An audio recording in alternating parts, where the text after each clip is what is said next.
Joining us now to talk about the impact and some of the implications of the Chinese pipeline is Rob Sobhani. He is president and founder of Caspian Energy Consulting. Rob, thanks for being with us today. Thank you very much for having me. What does this tell you about the role of natural gas within China, both right now and the years to come? The news today was certainly a game changer in terms of the geopolitics of the region. China is making it very clear that they will look around the world to secure their natural resources, and if they have to go up against Russia, they will do that, and they have proven with this deal today with Turkmenistan.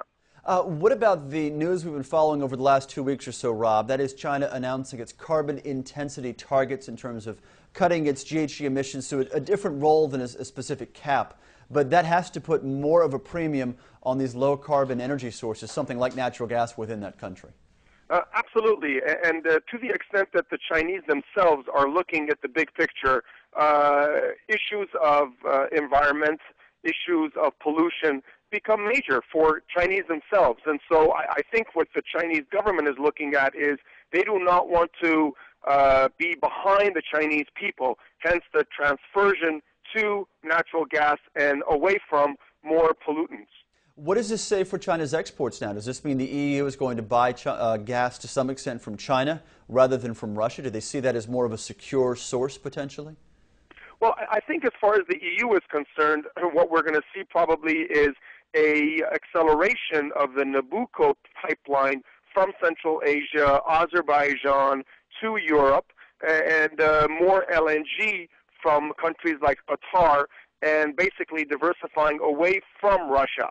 I think that'll be the overall European strategy. So what do you see Russia doing to react to this, Rob? Certainly it won't sit still and let its so-called stranglehold slip away, right? Obviously, Russia is the world's #1 country in terms of natural gas reserves.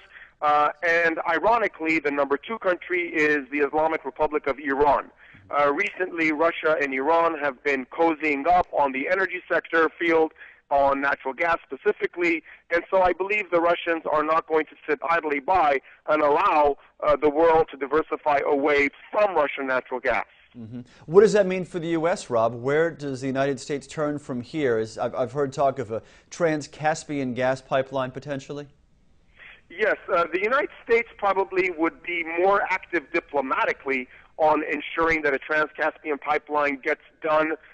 Europe is diversified away from Russia. But in terms of our own natural resources, I believe that what we're looking at, especially your previous segment, we have enough natural gas plays in our own country to secure our supplies. But what we may see is some spot cargoes of LNG from countries like Trinidad, Algeria, Qatar, but nothing significant that would in any way hinder or damage our energy security as far as natural gas is concerned. Rob, bottom line here, what's the bigger takeaway? What China gets from this or what Russia loses from this pipeline? I think that to the extent that Russia gains, it's a loss. To the extent that China gains, Russia loses.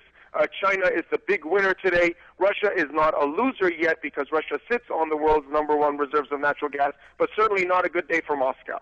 Rob Sobhani is president and founder of Caspian Energy Consulting. Rob, it's always good to have you with us. Thank you very much. We appreciate your insight on that.